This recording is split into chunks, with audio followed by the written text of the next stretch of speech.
Assalamualaikum warahmatullahi wabarakatuh. Di sini kami akan membahas materi tentang sumber energi. Nah, sebelum kita masuk ke materi, tolong tekan tombol like ya, agar materi kita dapat bermanfaat untuk kalian semua. Sumber energi. Apa itu sumber energi? Sumber energi adalah segala sesuatu yang dapat menghasilkan energi, baik secara langsung maupun melalui proses konversi atau transformasi. Selain itu, sumber energi bisa dibilang sebagai segala sesuatu di sekitar kita yang mampu menghasilkan suatu energi baik yang kecil maupun besar. Contohnya yaitu matahari, air, dan minyak bumi.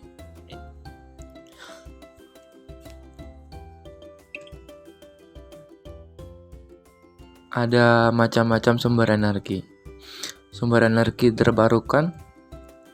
Energi terbarukan adalah sumber energi yang tersedia oleh alam dan bisa dimanfaatkan secara terus-menerus karena energi terbarukan berasal dari proses alam yang diisi ulang terus-menerus.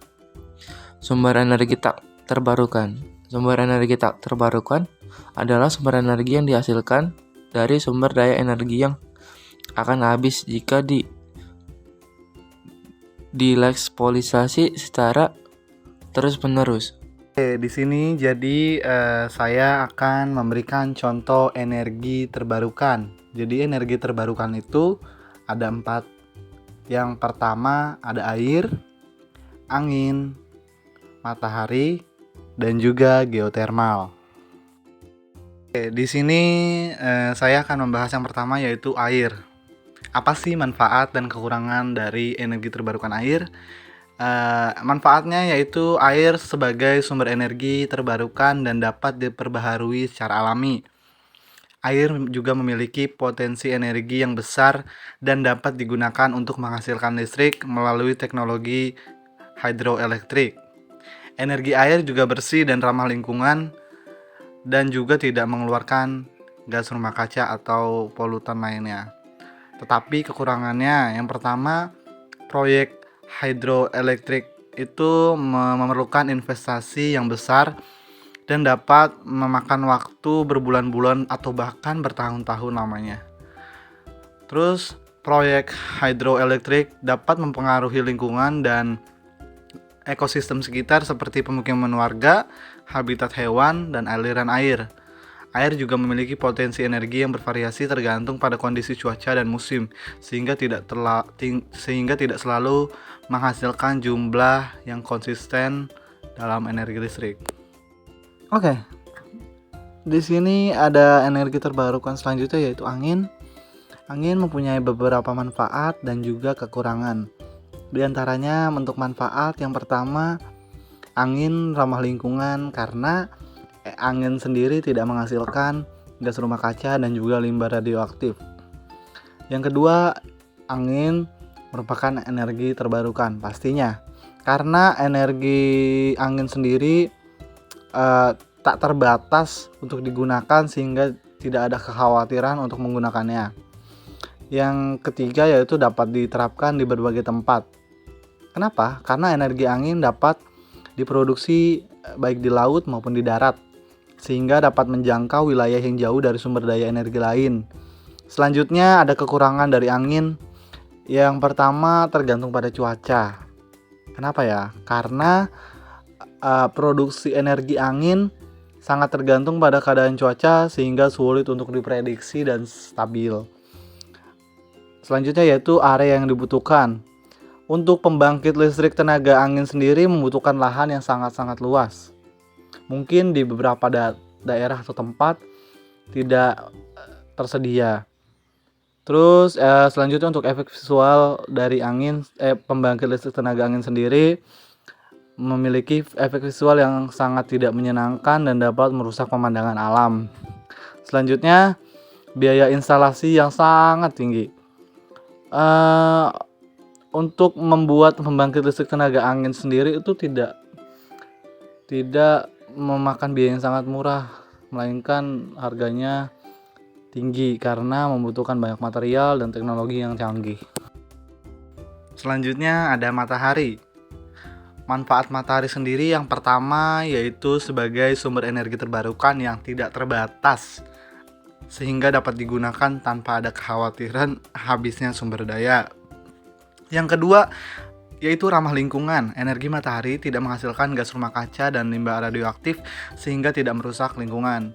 Yang ketiga, dapat diterapkan di berbagai tempat. Energi matahari dapat diproduksi hampir semua tempat di dunia karena bergantung pada cahaya matahari, sehingga dapat menjangkau wilayah yang jauh dari sumber daya energi lain.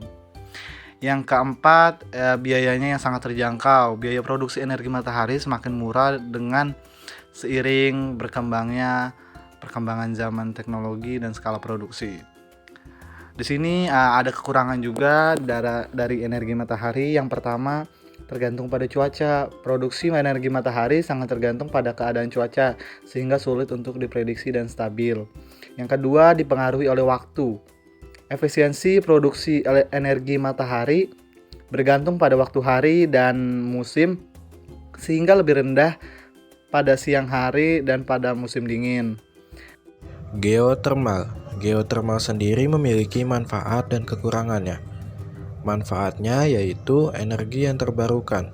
Geotermal adalah sumber energi yang terbarukan dan tidak akan habis meskipun digunakan secara terus-menerus. Efisiensi. Pembangkit listrik geotermal memiliki tingkat efisiensi yang lebih tinggi dibandingkan dengan sumber energi lainnya. Ramah lingkungan. Geotermal tidak mengeluarkan emisi gas rumah kaca seperti CO2, sehingga tidak merusak lingkungan. Adapun kekurangannya yaitu biaya tinggi. Pembangunan fasilitas geotermal memiliki investasi yang besar dan biaya pemeliharaan yang tinggi.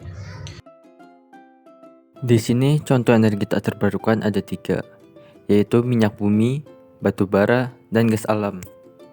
Minyak bumi. Minyak bumi merupakan sumber energi utama bagi kebanyakan negara. Minyak bumi digunakan sebagai bahan bakar untuk transportasi, pembangkit listrik, dan industri.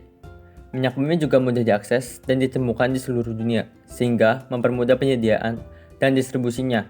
Akan tetapi, minyak bumi merupakan sumber energi tak terbarukan yang akan habis suatu saat dan tidak dapat diperbarui. Minyak bumi juga berbahaya bagi lingkungan, karena proses penambangan, produksi, dan pemrosesan minyak bumi dapat menimbulkan masalah lingkungan, seperti polusi udara, air, dan tanah. Nah, selanjutnya ada batu bara. Batu bara merupakan sumber energi yang banyak tersedia dan mudah didapatkan. Batu bara juga merupakan sumber energi yang paling murah dan terjangkau untuk digunakan secara luas. Batu bara dapat digunakan untuk berbagai macam aplikasi, seperti pembangkit listrik, industri, dan transportasi. Batu bara dapat disimpan dan diatur untuk memastikan sumber energi yang stabil dan terus-menerus.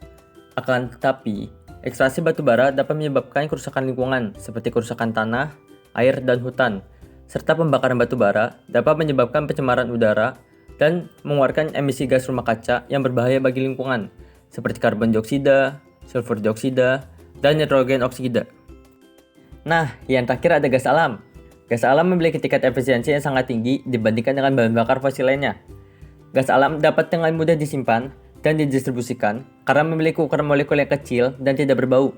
Gas alam memiliki tingkat emisi yang lebih rendah dibandingkan dengan bahan bakar fosil lainnya, dan juga memiliki tingkat emisi CO2 yang lebih rendah.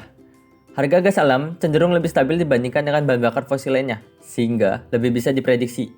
Akan tetapi, proses ekstraksi gas alam dapat menimbulkan risiko bagi lingkungan dan kesehatan manusia, seperti ledakan dan polusi udara. Gas alam memiliki batas sumber daya yang terbatas dan akan habis pada suatu saat nanti. Dan gas alam memerlukan jaringan pipa dan stasiun pengolahan yang luas untuk membawanya ke tempat yang dibutuhkan. Sekian dari kami, kurang lebih mohon maaf. Semoga ilmu yang kami berikan bermanfaat. Wassalamualaikum warahmatullahi wabarakatuh.